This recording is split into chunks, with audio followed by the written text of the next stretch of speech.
So basically in this question what they ask you to value of E2, right? And they mention one condition that current I becomes 0. This is the current I. Okay. So suppose in this branch I have taken I1, and in this branch I should take I only because they have mentioned a I current is flowing.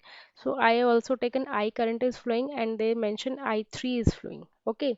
Now we'll make three equations as you said, that is minus 5 I1 minus 20 I1 minus I plus 10 is equal to 0. This is your first equation.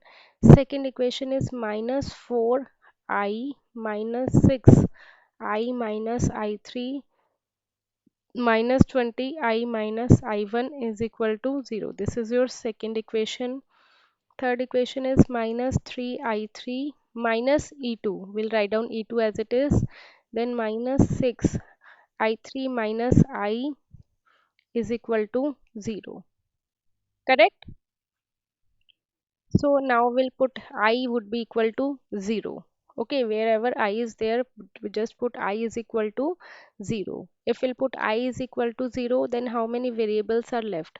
I1, I3 and E2. So now we'll have three variable, three equation. Then after solving it, we'll get the value of E2. Clear?